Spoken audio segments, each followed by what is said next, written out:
Hello दोस्तों, स्वागत है आपके अपने चैनल जज साहब में। आज हम बताने वाले हैं विधि स्नातक के 2022-23 में प्रवेश हेतु सूचना। पहला है, प्रवेश के समय सभी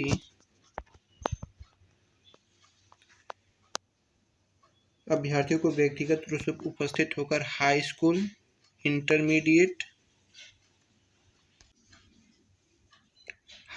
इंटरमीडिएट और स्नातक भाग 1, 2 व 3 तथा स्नातकोत्तर किए हो तो भाग 1, 2 की सभी कक्षाओं की अंक तालिका अंतिम वर्ष उत्तीर्ण होने के पश्चात का चरित्र प्रमाण पत्र भी और इंटरनेट के माध्यम से जारी किए गए जाति प्रमाण पत्र और अन्य वर्ग के अभ्यर्थियों का क्रीमिलियर न होने का जाति प्रमाण पत्र, ये सभी लेकर अनुसूचित जाति जनजाति इंटरनेट से जारी जाति प्रमाण पत्र और एनसीसी भरे हो तो एनसीसी या एनएसएस भरे हो तो एनएसएस इत्यादि के सभी प्रमाण पत्रों की मूल प्रतियां यानी कि ओरिजिनल सभी प्रमाण पत्रों की दो छाया प्रतियां यानी फोटोकॉपी लाना अनिवार्य है। उसके बाद से दूसरा है, बार काउंसिल ऑफ इंडिया के पत्र संख्या BCI 1518, इसे छोड़ो, दिनांक 24/12/2018 के अनुसार विधि में प्रवेश हेतु सामान्य वर्ग व अन्य पिछड़ा वर्ग के अभ्यर्थियों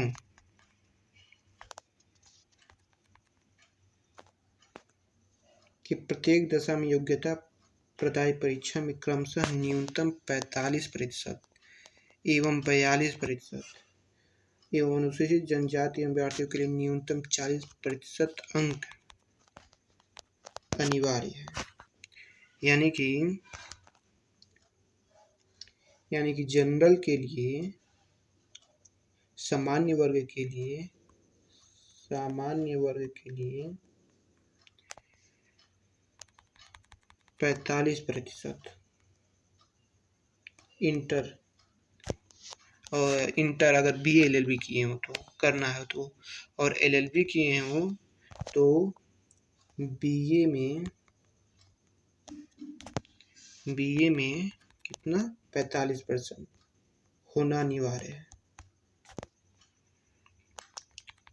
और अन्य पिछड़ा वर्ग के लिए 42% इंटर में अगर BA LLB किए भरे हो तो, और अगर LLB करना हो तो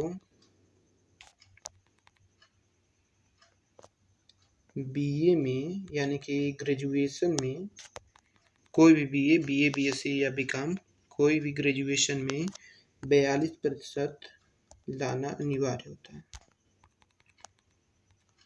और अनुसूचित जाति एवं जनजाति अभ्यर्थियों के लिए न्यूनतम 40% अंक प्राप्त करना अनिवार्य होता है।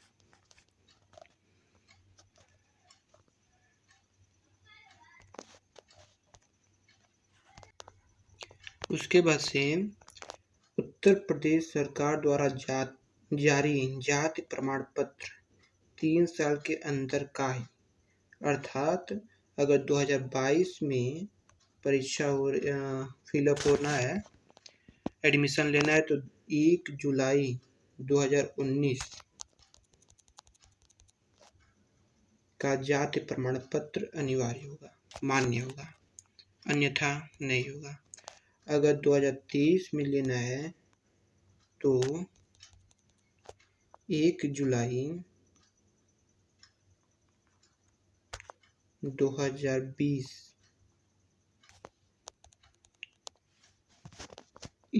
इस साल का बना हुआ जाति प्रमाण पत्र मान्य होगा। चौथा है चरित्र प्रमाण पत्र। स्नातक या स्नातकोत्तर अंतिम परीक्षा उत्तीर्ण होने की तिथि के पश्चात उसी संस्था जहां से अभ्यर्थी ने अंतिम परीक्षा उत्तीर्ण किया हो या जारी किया गया चरित्र प्रमाण पत्र ही मान्य होगा। जिस स्कूल से या जिस कॉलेज से अगर बीए या ग्रेजुएशन, बीए, बीएससी, बीकॉम या इंटर और वहीं का ही चरित्र प्रमाण पत्र मान्य होगा। और विश्वविद्यालय केंद्र के अभ्यर्थियों के चरित्र प्रमाण पत्र देना अनिवार्य है। जो विश्वविद्यालय में ही पढ़े हों, यूनिवर्सिटी में, उनको भी चरित्र प्रमाण देना अनिवार्य है किसी अन्य विश्वविद्यालय में। व्यक्तिगत भूतपूर्व छात्र जब वे संस्थागत छात्र थे, अंतिम शिक्षा संस्था द्वारा निर्गत चरित्र प्रमाण पत्र तथा उसके बाद राजपत्रित अधिकारी द्वारा जारी किया गया चरित्र प्रमाण पत्र 6 माह के अंदर निर्गत किया गया हो देना होगा।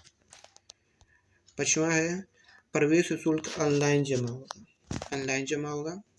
फीस जमा करने के 2 दिन के भीतर अपनी फीस रसीद, यानी कि एक रसीद मिलता है, उसे 2 दिन के भीतर ही जमा करना चाहिए। आपका पंजीकरण विभाग में हो जाए तभी क्लियर हो सकता है। 7वां है प्रवेश के समय आधार कार्ड और अन्य पहचान पत्र भी ले आना अनिवार्य है।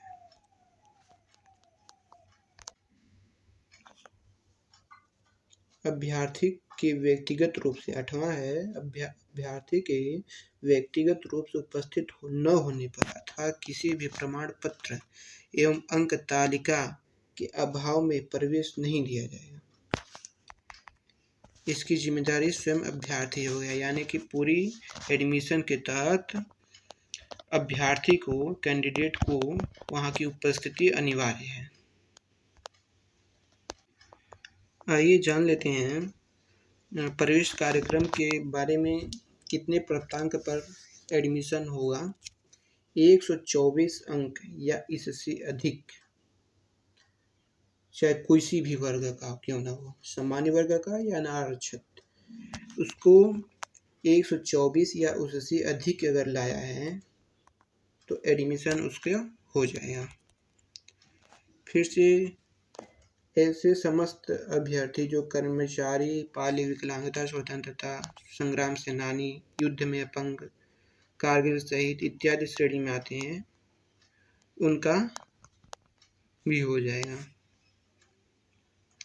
फिर से प्रतीक्षा सूची में 116 अंक, यानी 116 अंक या इससे अधिक जिनका रैंक आया हो उनका होगा।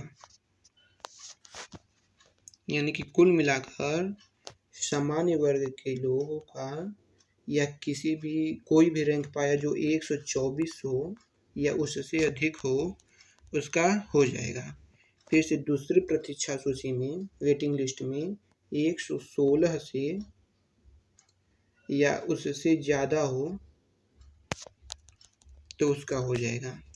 जैसे तीसरी प्रतीक्षा सूची में 108 या उससे अधिक हो तो उसका एडमिशन हो सकता है, लेकिन यह भी कोई गारंटी नहीं होता है, क्योंकि अगले बार 118 से ही बच्चों का एडमिशन बंद हो गया था।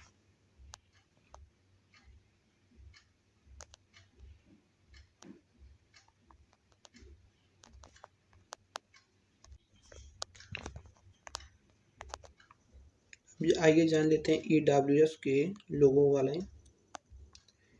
जो EWS फिलअप किया है उसका 104 या इससे अधिक, मोर देन 104 या इस आया हो तो ही उसका एडमिशन हो सकता है, लेकिन यह भी सीट के ऊपर होता है, लेकिन कोई गारंटी नहीं है। ये बार बार कर रहा हूँ क्योंकि मैं जानता हूँ। ये अन्य पिछड़ा वर्ग देखें, 118 या इससे अधिक अन्य पिछड़ा वर्ग के लोगों का।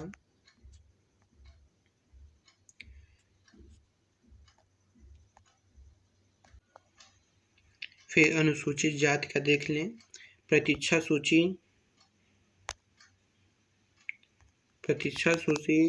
184 या इससे अधिक अगर आया हो अनुसूचित जाति लोगों का तो उनका हो सकता है, संभवतः हो सकता है, कोई गारंटी नहीं है।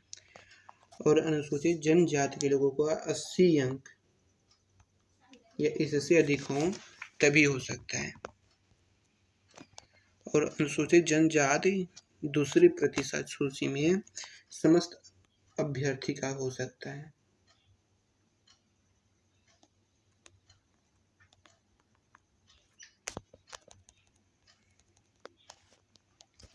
ये जान लेते हैं।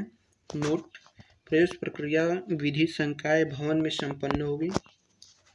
उपरोक्त घोषित मेरिट लिस्ट प्रवेश के प्रतिक्रियात्मक सुविधा के लिए निर्गत की गई है। यह प्रवेश का कोई अधिकार सृजित नहीं करती है। प्रवेश सीट टू सीट के आधार पर ही हर हाल में मेरिट के अनुसार होगा। यही करें, प्रतीक्षा सूची या रैंक के आधार पर नहीं, जिसका जितना ज़्यादा अधिक रैंक आएगा उसका उतना ही होगा। बस तैयारी अच्छे से हो।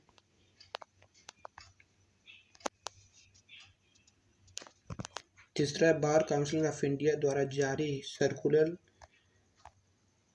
के अनुसार विधि संकाय में प्रवेश लेने वाले सभी विद्यार्थियों को ड्रेस कोड में आना होगा। यानी जब एडमिशन हो जाए तो उसके बाद से ड्रेस कोड पहनना अनिवार्य है, यानी ड्रेस में ही आना होता है। दोस्तों, चैनल को सब्सक्राइब अवश्य करें।